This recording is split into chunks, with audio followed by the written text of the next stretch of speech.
देखो ये एक ऐसा चार्ट है जिसके माध्यम से हम यदि कोई भी ऐसा टेंस लिखा हुआ है उसको हम पहचान सकते हैं तो वो कौन से टेंस में है। टेंस के बारे में थोड़ा सा बातें बता देते हैं।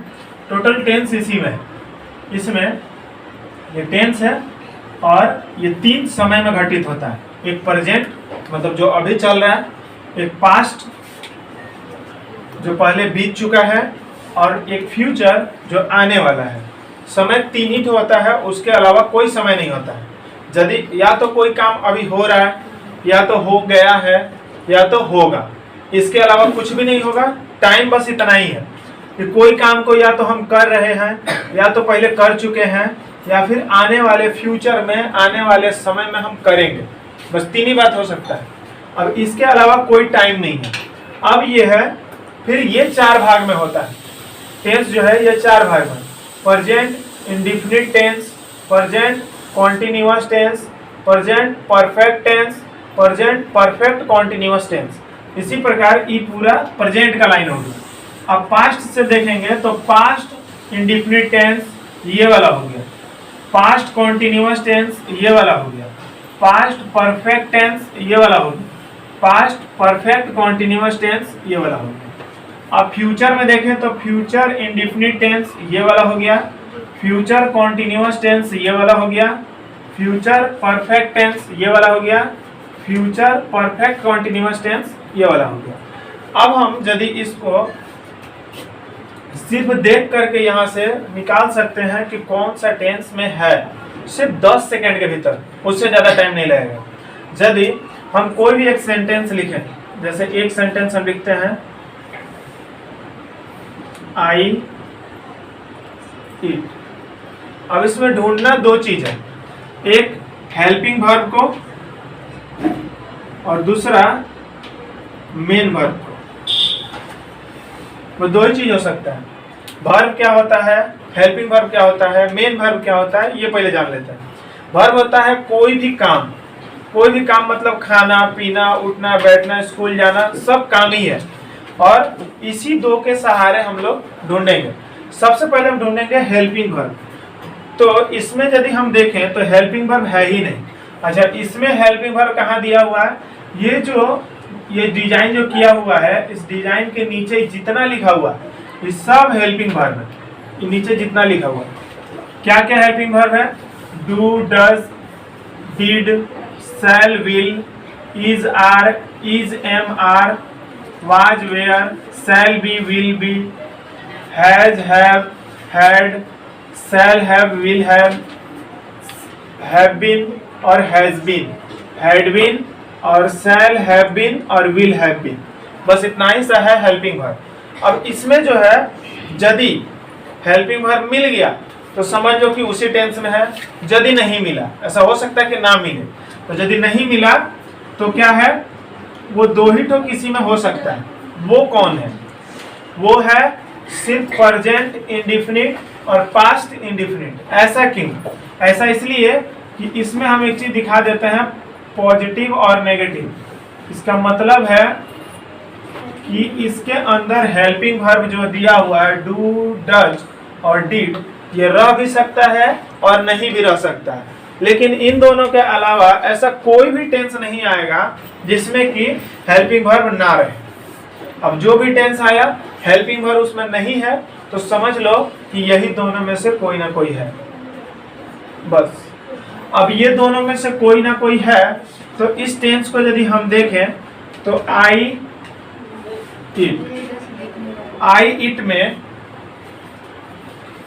इट में देखो कि हेल्पिंग वर्ब नहीं दिया हुआ है, और इट मतलब होता है खाना, तो खाना तो मेन वर्ब है। अब ये हमारा मेन वर्ब हो गया, हेल्पिंग वर्ब दिया ही नहीं है। अब हेल्पिंग वर्ब नहीं है तो सिर्फ 2 ही में हो सकता है, या तो वो प्रेजेंट इंडेफिनिट में है या तो पास्ट इंडेफिनिट में है। तब ये कैसे समझेंगे कि प्रेजेंट इंडेफिनिट में है कि पास्ट इंडेफिनिट में है, तो यहाँ से हम समझ जाएंगे कि देखो ये दोनों में फर्क क्या है। हेल्पिंग वर्ब तो हमें पहले बोल दिए कि ये नहीं भी रह सकता है, तो हेल्पिंग वर्ब का बात हटा दो, उसके ऊपर भरोसा नहीं करना, क्योंकि वो कभी रह भी सकता है नहीं भी रह सकता है, तो उसको छोड़ दो। अब हम बात करते हैं सब्जेक्ट और वर्ब का। तो सब्जेक्ट इसमें भी है इसमें भी है, वर्ब इसमें भी है और इसमें भी है, लेकिन यहाँ एक बात याद रखना है कि यदि वर्ब का पहला रूप रहा तो वो इंडिफिनिट का प्रेजेंट वाला है, और यदि दूसरा रूप रहा तो पास्ट का इंडिफिनिट वाला है। बस इतना ही सा बात है। तो हम यहाँ देखें कि हेल्पिंग वर्ब नहीं है और इट जो है वो वर्ब का पहला रूप है, तो सीधा चला जाएगा प्रेजेंट इंडिफिनिट टेंस में, क्योंकि इस बॉक्स में आया और ये बॉक्स हमारा प्रेजेंट इंडिफिनिट का है। प्रेजेंट वाला लाइन में है और इंडिफिनिट का घर में, ये जहां दोनों क्रॉस किया यही वाला बॉक्स, तो इसमें हमको मिल गया। तो हम यहाँ लिखेंगे इसको पहले present indefinite tense.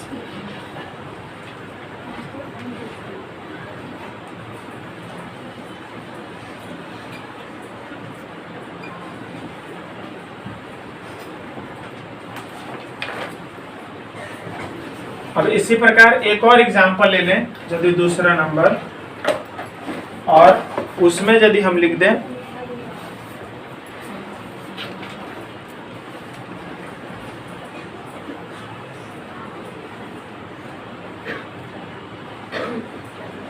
He goes. अब इसमें भी हम देख रहे हैं कि ही तो हेल्पिंग वर्ब नहीं हो सकता है, ही मतलब तो वह लड़का के लिए हो लगता है, तो ये तो हेल्पिंग वर्ब नहीं होगा।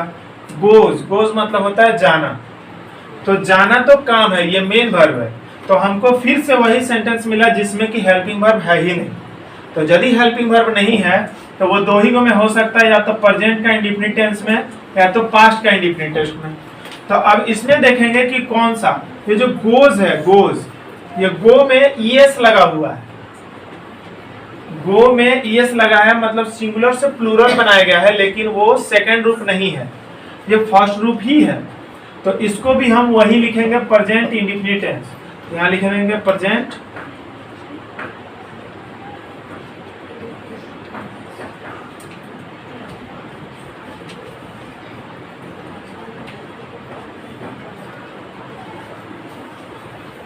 अब हम यदि इससे थोड़ा सा अलग जाएं और थोड़ा सा अलग सा ले लें, यदि थोड़ा सा बदल करके, तो उसमें हमारा आ जाएगा तीसरा क्वेश्चन। यदि हम लें we are reading, we are reading यदि हम ले लेते हैं तो इसमें क्या है, वी मतलब होता है हम, क्या हम लोग, आर मतलब, आर जो है ये वाला हमारा हेल्पिंग वर्ब है। अब हमको हेल्पिंग वर्ब यदि मिल गया तो समझ लो और ज्यादा सोचने का जरूरत नहीं है, बस हेल्पिंग वर्ब के ही सहारे हम बना सकते हैं। तो इसको कैसे बनाएंगे, बस हेल्पिंग वर्ब को देखो कि आर है तो ये कहीं ना कहीं लिखा हुआ मिलेगा, ये आर हमारा यहाँ पे मिला, अब यहाँ मिला तो इसका घर ये वाला है, तो प्रेजेंट का लाइन में कॉन्टिन्यूअस का घर में है, तो हम यहाँ से लिखेंगे प्रेजेंट कॉन्टिन्यूअस टेंस, प्रेजेंट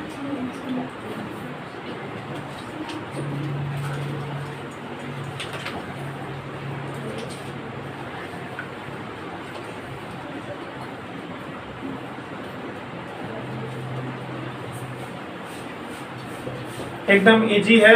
इसी प्रकार यदि हम और भी लेना चाहें 4 नंबर, एक तो और लिखते हैं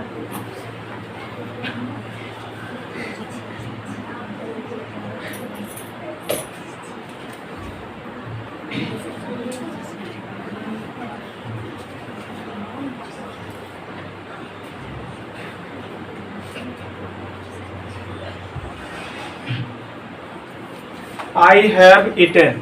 अब आई हैव इटन में हमारा हेल्पिंग वर्ब है हैव। अब जैसे हैव हमको मिला तो हम समझ गए कि ये हमारा हेल्पिंग वर्ब के सहारे ही हम निकाल लेंगे। अब इसको ढूंढ लेना है कि कहाँ लिखा हुआ है, तो वो यहाँ लिखा हुआ है, ये हमारा हेल्पिंग वर्ब है हैव, और इस हैव के द्वारा ही हम बता देंगे। तो हैव है यहाँ पे, मतलब इस बॉक्स में है, प्रेजेंट का लाइन में है, परफेक्ट टेंस का घर में, तो हम यहाँ लिखेंगे present perfect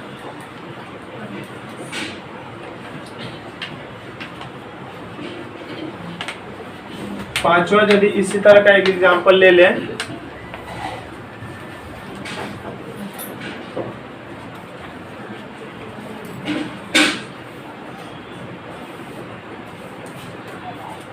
I have not been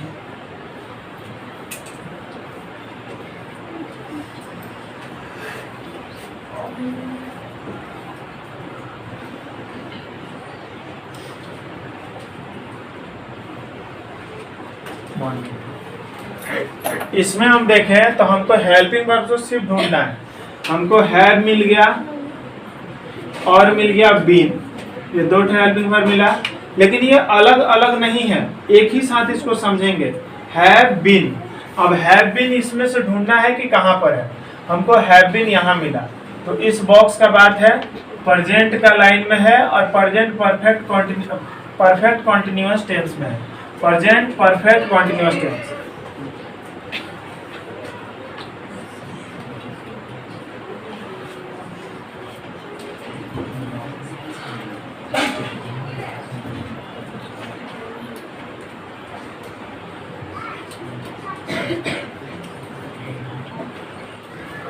first वाला क्वेश्चन यदि लेते हैं तो इसमें हेल्पिंग वर्ब है वाज। अब जैसे हमको वाज मिला तो वाज मिलते के संग में हमारे दिमाग में एक बात चलना चाहिए कि ये वाज आखिर यहाँ है कहाँ। वाज हमको यहाँ मिला, ये पास्ट के लाइन में कॉन्टिन्यूअस का घर में, पास्ट कॉन्टिन्यूअस टेंस में है फर्स्ट वाला, ये फर्स्ट वाला हो गया पास्ट कॉन्टिन्यूअस टेंस में। दूसरा ये देखें तो वेयर हैड मिला हमको हेल्पिंग वर्ब और क्या मिला, बीन मिला। हम बोले थे कि दोनों को अलग अलग नहीं मानेंगे, एक ही साथ मानेंगे। हैड बीन, तो हैड बीन हमको कहाँ मिला, हैड बीन यहाँ मिला, तो ये हमारा पास्ट के लाइन में और परफेक्ट कॉन्टिन्यूअस का घर में, तो पास्ट परफेक्ट कॉन्टिन्यूअस टेंस में है ये, तो ये भी हो गया। इसके बाद है आई शैल बी। अब शैल बी आया तो शैल बी हमको कहाँ मिलेगा, शैल बी को ढूंढेंगे तो हमको यहाँ मिला शैल बी, ये फ्यूचर का लाइन में और कॉन्टिन्यूअस का घर में, फ्यूचर कॉन्टिन्यूअस टेंस में है ये, तो तीसरा भी क्लियर हो गया फ्यूचर कॉन्टिन्यूअस टेंस। इसके बाद है विल, सिर्फ विल है, यहाँ ध्यान देना है, सिर्फ विल, ये भले ही फर्स्ट में आया उससे कोई मतलब नहीं है, बस विल है तो विल ढूंढ लेना है कहाँ है, यहाँ है फ्यूचर इंडेफिनिट टेंस में, फ्यूचर इंडेफिनिट टेंस में, तो ये हमारा फ्यूचर इंडेफिनिट टेंस में हो गया। सीता विल हैव, हमको विल हैव मिला, तो विल और हैव हमको यहाँ मिला, फ्यूचर का लाइन में परफेक्ट का लाइन में, फ्यूचर परफेक्ट टेंस, ये हमारा फ्यूचर परफेक्ट टेंस में है। विल ही बी, या यहाँ बी मिल गया, विल मिल गया, विल बी एक साथ लेंगे, विल बी, वो दोनों अलग नहीं है, विल बी यहाँ मिला, फ्यूचर का लाइन में, विल बी कॉन्टिन्यूअस का घर में, future continuous tense, future continuous tense हो गया। व्हाट विल मिला, इसके अलावा और कोई नहीं है, ना यू है ना डू है, तो विल मिला, विल हमारा यहाँ पे है फ्यूचर के लाइन में इंडेफिनिट का घर में, तो फ्यूचर इंडेफिनिट टेंस ये वाला हो गया। इसके बाद है विल राम रीड, तो विल हमको मिला सिर्फ, राम और रीड तो है नहीं हेल्पिंग वर्ब, तो विल के सहारे हम बता सकते हैं कि फ्यूचर इंडेफिनिट टेंस में है ये, तो future indefinite tense. Was I going, was आया, वाज मिला, तो वाज हमारा यहाँ पे है, यहाँ पे पास्ट के कॉन्टिन्यूअस के लाइन में, तो पास्ट कॉन्टिन्यूअस टेंस ये हो गया। Was I not reading, was मिला इसमें भी, तो ये भी वही हो जाएगा, वाज मिला पास्ट कॉन्टिन्यूअस टेंस में। राम वाज मिला तो वही पास्ट कॉन्टिन्यूअस टेंस में, ये भी हो गया। इसके बाद what did he give, did मिला, तो डिड हमको मिलेगा यहाँ पे, डिड पास्ट इंडेफिनिट टेंस में डिड मिला, तो ये पास्ट इंडेफिनिट में है। ही हैज बीन हमको मिलेगा यहाँ पे हैज बीन, तो हैज बीन में प्रेजेंट का लाइन में परफेक्ट कॉन्टिन्यूअस का घर में, तो प्रेजेंट परफेक्ट कॉन्टिन्यूअस, ये प्रेजेंट परफेक्ट कॉन्टिन्यूअस टेंस में। यू हैव प्लेड, हैव मिला, हैव हमको मिलेगा यहाँ पे, थर्ड रूप पे मिल रहा है प्लेड, तो ये वाला बॉक्स में मिला प्रेजेंट का लाइन में परफेक्ट का घर में, present perfect tense. They run, अब यहाँ पे ना दे है ना रन है, ये दोनों में से कोई ही हेल्पिंग वर्ब नहीं है, तो हम दो में से कोई एक तो हो सकता है, या तो पास्ट में होगा या प्रेजेंट में होगा, वो भी इंडिफिनिट के लाइन में। तो पास्ट या प्रेजेंट में से इसका ये जो रन है ये वर्ब का पहला रूप है, तो इसी में होगा, और ये हो गया प्रेजेंट इंडिफिनिट टेंस। तो ये हमारा प्रेजेंट इंडिफिनिट